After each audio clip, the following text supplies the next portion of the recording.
Si quelqu'un est en Christ, il est une nouvelle créature. Les choses anciennes sont passées. Voici, toutes choses sont devenues nouvelles. 2 Corinthiens 5, 17. Une personne peut n'être pas à même de dire le lieu et le temps de sa conversion, ni d'indiquer l'enchaînement exact des circonstances qui l'y ont amené. Mais cela ne prouve pas qu'elle soit inconvertie. Le Seigneur dit à Nicodème, le vent souffle où il veut, et tu en entends le bruit. Mais tu ne sais d'où il vient, ni où il va. Il en est ainsi de tout homme qui est né de l'esprit. Jean 3, 8. Le vent est invisible, mais ses effets sont visibles et sensibles. Tel est aussi l'Esprit de Dieu dans son action sur l'âme humaine.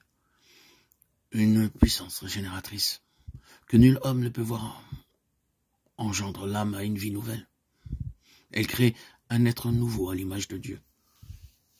Tandis que l'action de l'Esprit est silencieuse et imperceptible, ses effets sont manifestes. Si le cœur est renouvelé par l'Esprit de Dieu, la vie en rendra témoignage. S'il est vrai que nous ne pouvons rien faire pour changer nos cœurs, ou pour nous rendre tels que Dieu nous veut, si nous ne devons avoir aucune confiance en nous-mêmes ou en nos bonnes œuvres, notre vie révélera néanmoins que l'Esprit de Dieu demeure en nous. Un changement se remarquera dans notre caractère, nos habitudes et nos préoccupations. Le contraste entre ce qu'on a été et ce qu'on est sera marquant. Le caractère se révèle non par les bonnes ou les mauvaises œuvres occasionnelles, mais par la tendance générale des paroles et des actions. Il est vrai qu'on peut avoir une conduite extérieurement correcte sans la puissance transformatrice de Jésus-Christ. L'amour du prestige et le désir de posséder l'estime de ses semblables peuvent produire une vie réglée. Par respect de soi-même, on peut éviter les apparences du mal. Un égoïste peut faire des actions généreuses. Comment alors déterminer de quel côté nous nous trouvons? Qui possède notre cœur? Avec qui sont nos pensées? De qui aimons-nous à nous entretenir?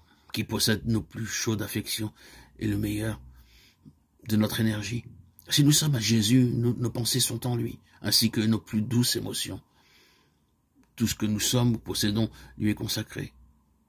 Nous désirons vivement reproduire son image, nous imprégner de son esprit, faire sa volonté et lui être agréable en toutes choses. Ceux qui deviennent des créatures nouvelles en Jésus-Christ produiront les fruits de l'esprit, l'amour, la joie, la paix, la patience, la bonté, la bénignité, la fidélité, la douceur, la tempérance. Galates 5, 22, 23. Ils ne se conformeront plus aux anciennes convoitises, mais par la foi au Fils de Dieu.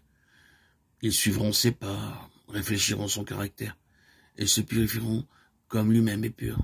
Désormais, ils aiment les choses qu'ils haïssaient, les choses qu'ils aimaient, ils les haïssent. Lorsque l'orgueilleux devient doux et humble de cœur, celui qui était vain et autoritaire devient sérieux et modeste. Lorsque l'ivrogne devient sobre, le licencieux devient pur. Les vaines coutumes et les modes du monde sont alors délaissés. Le chrétien recherchera non pas l'ornement extérieur, mais la parure cachée du cœur, la parure incorruptible d'un esprit doux et paisible. 1 Pierre 3, 3, 4.